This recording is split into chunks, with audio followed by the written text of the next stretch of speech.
to Economics Learner Point Friend. I am Palak and today's video lecture is on the topic of GDP. GDP stands for Gross Domestic Product. The meaning of gross means sum total and domestic product means the goods and services which is produced in the domestic territory of a nation. So the GDP refers to all the goods and services which is produced in a domestic territory of a nation within a period of 1 year, and the goods must be the final goods and services. Let's take an example of a mall. In a mall there are different types of brand and different types of shop who are manufacturing different types of goods and services. So when the different type of goods and services are manufactured by them, so if we calculate and if we take the sum total of all the goods and services which is produced within the mall, then that amount is a GDP of that mall. So GDP is the measure. Why we calculate GDP? Now the next question arises. So GDP gives us the picture of the economic condition of any nation. So if the GDP increases, means that the production of that nation is increasing. That means their goods and services are increasing. So when the goods and services are increasing, the people sell these goods and services, so the sellings are also increasing. So when selling are increasing, business firm earn profit, and when the business firm earn profit, their purchasing power increases, and when the purchasing power of the people of a nation increases, that means the economy will grow. As I quoted in the definition of GDP that only the final goods and services are included in the GDP.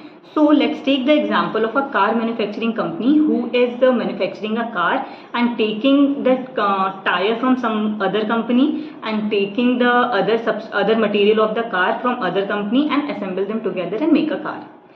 So here is the price of the car, if the price of the tire is also included in GDP, or is the price of other substances of the car are also included in GDP and the price of a car is also included, and if we do so, then it will give us the wrong image of the country.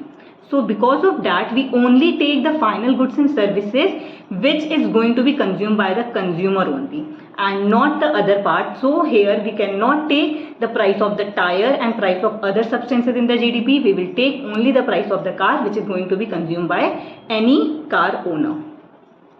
The top 5 nations with the highest GDP are USA, China, Germany, Japan, and our nation India. Now we are going to talk about GDP at factor cost and GDP at market price. So when we are talking about the GDP at factor cost, means that we are not going to include the indirect taxes here. So taxes are not included in the GDP, means the GDP is calculated on the basis of factor price only. And when we are going to calculate the GDP at market price, then there we included the indirect taxes and subtracted the subsidies, then we reach the point of market price. So GDP at factor cost, in the factor cost we did not include the indirect taxes and we did not include the subsidy, but when we are going to talk about the GDP at market price, we are including the indirect taxes and reducing the subsidies. Now the next topic is GDP and GNP. So GDP is the sum total of all the goods and services which is produced in the domestic boundary or domestic territory of any nation. So let's take the example of McDonald's, which is an American based company, and when the American based company is preparing the goods and services in our nation, that is in India, then in Indian GDP we include the price of McDonald's also. We include the goods and services of McDonald's also in our GDP. But in GNP, when we are going to talk about GNP, we did not take it. When from the GDP to GNP, when we have to go from GDP to GNP, we just have to add the factor payment from abroad and we subtract the factor payment to abroad, that is NFIA. GDP per capita means the GDP divided by the total population of any nation. So when we are talking about GDP per capita, means the GDP, the total GDP of that country divided by their population, then we get GDP per capita. There are 3 methods of calculating GDP which we are going to discuss in the coming videos. Thank you.